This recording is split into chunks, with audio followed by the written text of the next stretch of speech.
aburú tá a sọ pé ń ṣe òun náà l'Arejan ń ṣe yẹn.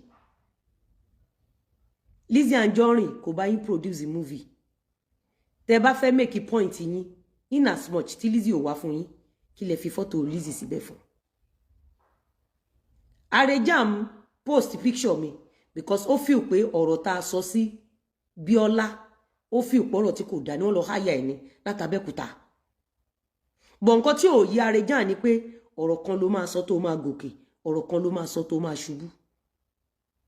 Ẹ rí pé kàkà kí n play audio Arejan mo wá lọ gbé ohun tí Bíọ́lá àti. Ẹ̀yin èèyàn wa Lizzy Anjorin ó ti fèsì sí ọ̀rọ̀ tí Portable sọ sí ó tún jáde fún Portable lẹ́lẹ́kejì. Ẹ̀yin èèyàn wa ẹ jẹ́ ká gbọ́ nǹkan tí Lizzy Anjorin tí ó sọ o. Ìyábọ̀ Òjó ṣe mo gbé jáde ẹ wá rí pé gbogbo orinṣẹ́ tí Ìyábọ̀ Òjó fẹ́ lò lórí TikTok ẹ rí pé kò fly.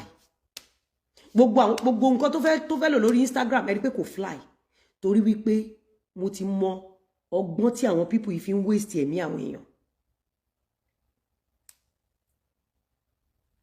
He said a lot. He didn't mention my name, but he was rooting for Iyabo and Biola. And I decided not to interrupt him. Torí pé mo fẹ́ kí Arejan bóyá ó fẹ́ níyì lójú yín ni kó níyì yẹn tán. Tó bá jẹ́ pé ó fẹ́ tẹ́tán ni kó tẹ́tán lójú gbogbo yín.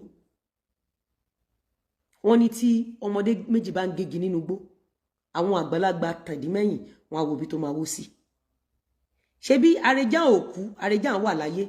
Arejan rí bí Ìyábọ̀ bó ṣe lọ gbé Fọlá tán record voice Mr. Lawal. Ṣé bí Arejan ò kú, Arejan wà láyé. Arejan rí tí Ìyábọ̀ Òjó fi ògo tíátà, image tíátà practitioner, tíátà Nollywood tí Ìyábọ̀ Òjó fi ń sọ ní public domain pé kán lọ hú òkú Mohbad. Ṣé bá Arejan rí? Àbá Arejan ti kú ni? Kò kú ó wà láyé. Kán lọ bá wa lọ́rẹ̀ ẹ̀mí ẹ̀. Kó túbọ̀ rí orí Olúwa láyé wa. You don't get. Mi ò dẹ̀ rò pé jọ́ta tí ń sọ̀rọ̀ Arejan bí, mi ò rò pa bú Arejan rí. A máa ń pọ́nlé níbí ni. Nígbà tí mi ò kì í ṣe wèrè, màá kọ̀ déédéé jí. Ẹ fún mi léèyàn kan tí Lizzy Anjorin ti lọ bá rí tí ò wá bá Lizzy. Ṣó tí Bíọ́lá ṣe fún mi pẹ̀lú Ìyábọ̀ Òjó. Ẹ lè ṣe 1% ẹ̀ fún Bíọ́lá kó tó kú. Ẹ lè ṣe 1% ẹ̀ fún Ìyábọ̀ kí Ìyábọ̀ tó gbọ̀run lọ. Bọ́ nítorí pé èmi ò ń ṣe níbi, mo dákẹ́, mo fọ̀rọ̀ síkùn bí àgbà.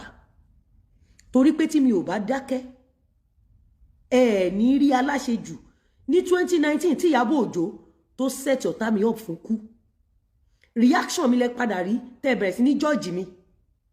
Àmọ́ torí pé ọkùnrin tí mo end up sí lọ́wọ́ ọlọ́gbọ́n onílàkàyè alálùbáríkà ọkùnrin ni.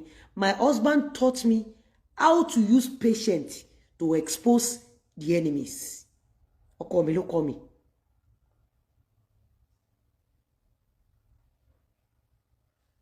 You don't understand? Ó jáde ọmọ alága kìíní kan ó bẹ̀rẹ̀ sí ní kí Ìyábọ̀. Ẹ̀tẹ́ ẹ̀ ni Arejan, ìtìjú ẹ̀ ni Arejan. Arejan, àbùkù tó kàn látijọ́ tó ti ṣe fídíò yẹn, ṣé mi náà kàn lábùkù? Ìwọ náà kàn lábùkù, brother mi. Ìwọ náà kàn lábùkù. Àwọn ọmọ ẹ̀ náà kàn lábùkù. Ìyàwó ẹ̀ náà kàn lábùkù. Ojú táwọn èèyàn fi ń wò ẹ́ tẹ́lẹ̀ nísìn, òkè tán gbé ẹ sí fúnra rẹ̀ lógun àkàbà padà sílẹ̀ lẹ̀ látàrí wípé o fẹ́ gbèjà apààyàn. O fẹ́ gbèjà abatanijẹ́. Ṣé Yomi Fabiyi ò kì í ṣe colleague yín? Inú Yomi Fabiyi àti Ìyábọ̀ Òjó ta ló hà di value sí Nollywood? Inú Yomi Fabiyi àti Ìyábọ̀ Òjó ta ló hà di value sí Nollywood?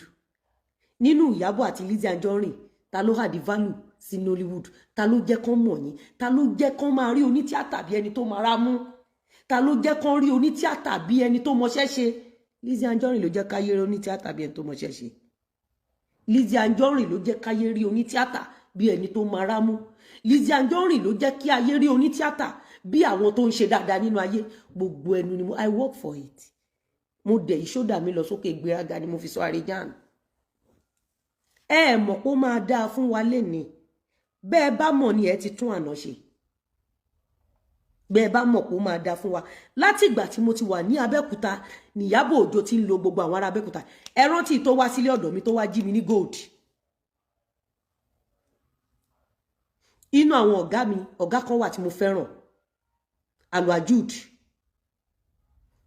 kò fi ọjọ́ kan bọ́n ṣe pé tó torí mánéjà mi tó tí Ìyábọ̀ Òjó gbà sílé ẹ̀ níkẹ́ mo ti ka láìmọye ìgbà tó ń bá Alwajud sọ̀rọ̀ kálùbàjúd lè ṣèkà fún mi Alwajud ò fọjọ́ kan ṣèkà fún mi rí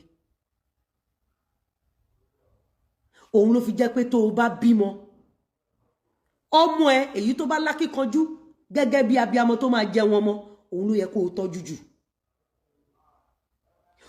abiyamọ tó máa ṣẹ̀sín lọ́jọ́ alẹ́ ló máa ń dáwọ́ bo ọmọ ọ̀lẹ èyí tó bá fẹ́ rí oúnjẹ jẹ láyé sórí ìran Yorùbá ló máa ń mórúkọ ọmọ méjì lọ lé babaláwo káláyé tó dáyé kan tó bí wa ní ìran Yorùbá ti máa ń sọ fún babaláwo pé ẹ bá mi gba ògo lọ́wọ́ èyí tó lọ léèwé ẹ bá mi gba ọlá lọ́wọ́ èyí tó ní akíkanjú ẹ bá mi kó fún èyí tí ò mọṣẹ́ ṣe bí ìran Yorùbá ṣe rí nìyẹn example yẹn lẹ̀dẹ̀ rí ní film industry yìí tẹ bá wo ọ̀rọ̀ tí Arẹjà ń sọ tẹ bá wo atrocities àti crimes tí Ìyábọ̀ Òjó ti commit ẹ mọ reason tí wọ́n ṣe ń gbé wọn wá tọrọ bàrà ẹ rí pé láti bẹ̀rẹ̀ pẹ̀pẹ̀ iṣẹ́ tíátà yẹn kò sí òtítọ́ kò sí òdodo kò sí pé ìwọ ń gòkè jẹ́ ń tẹ̀lé ẹ wọ́n máa ń sábà dúró sẹ́yìn yìí tó máa ń pa wọ́n.